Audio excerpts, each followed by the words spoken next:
Okay, today we are going to be testing a JLN Labs workstation which is running an Nvidia EVGA 750 Ti GTX superclocked, and we are running 3 1080p HD panels in Nvidia Surround, so you get that large panoramic view of the battlefield. This card is more of a budget low-end card, although it performs great at 1080p even at high settings. It can be a struggle to run 3 panels at once.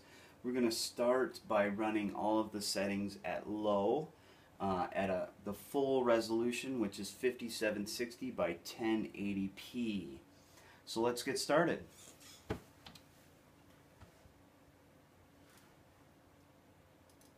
And of course it has to update the game while we're on camera. Okay, we're in game, and now I want to go ahead and hit escape so I can go into my options, and you can see I have some various settings set previously. I'm just going to go ahead and set them all to low. We're going to apply those settings. I'm going to go back up here and set my resolution to 5760 by 1080 at 60 Hertz.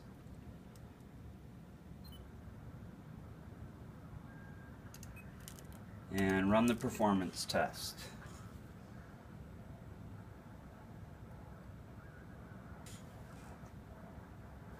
Okay, we got a frame rate of 47, which isn't too bad.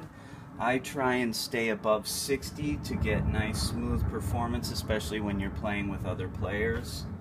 So I'm going to go ahead and back up, and I'm going to lower the resolution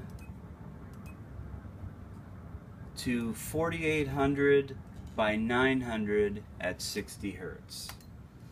That'll bump me up a little bit into the 50s, and I should get a little bit better gameplay. So let's see what happens.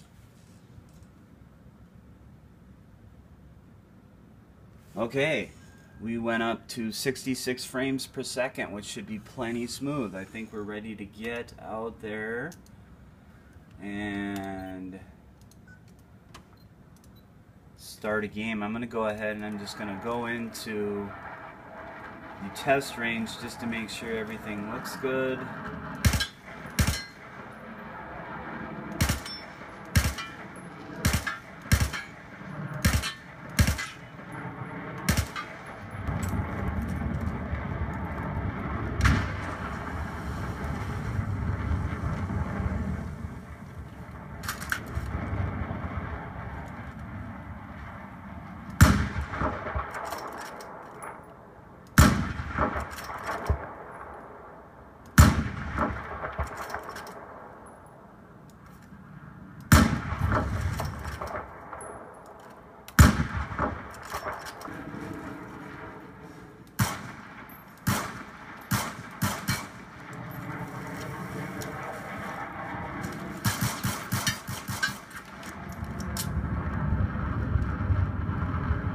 Everything looks really nice.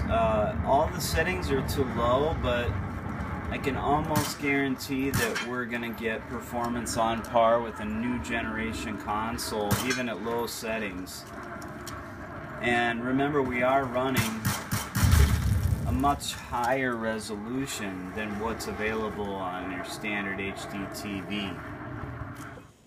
Okay, now we're going to go ahead and get into a team deathmatch multiplayer game. Settings have all stayed the same. Now I'm just going to take a second to go over my system specifications. We've got a JLN Labs GT1000 with an Intel i5 K-series chip, which is overclocked to 4.5 gigahertz. Stock speed, I believe, is 3.4. We've got 16 gigabytes of 1866 megahertz DDR3. I have a load of SSDs or solid-state drives in it, 4 Samsung 840 Pros, a Crucial M500. I'm also running a RAM disk from AMD of 4 gigabytes for holding cache. I also have a couple of spinners in there, 2 Western Digital Blacks, and a Seagate Barracuda. Okay, we're at Stars and Stripes. We are going to go ahead and get into a game. This game does not allow DMR or long-range weapons as well as sniper rifles, so we're just going to pick an assault rifle and get to it.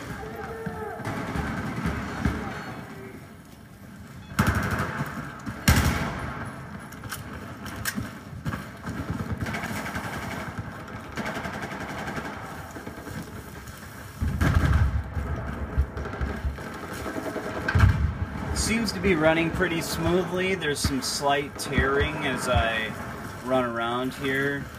I wouldn't recommend turning on VSync because that can drop you down to 30 frames per second. You will be able to see that slow down.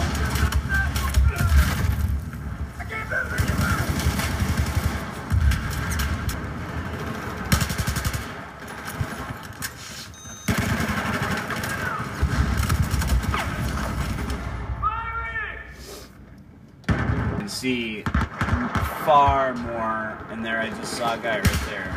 You can see far more of the battlefield.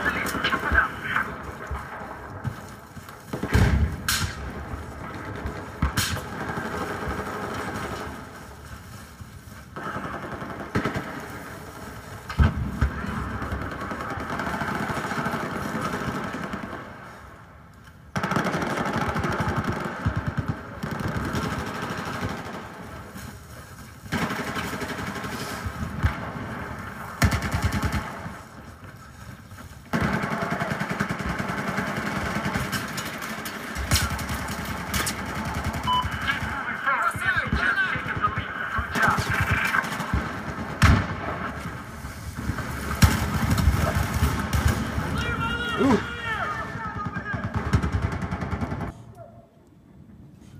As you can see, it runs really smoothly. I would consider this playable. It still looks good. There is a difference between playing at ultra settings and low, of course, but I would say this is playable, and it's totally a ton of fun. So there you have it, Battlefield 4 on Nvidia Surround, on only an EVGA 750 Ti GTX superclocked. I'll see you next time with Grid 2 on the same setup.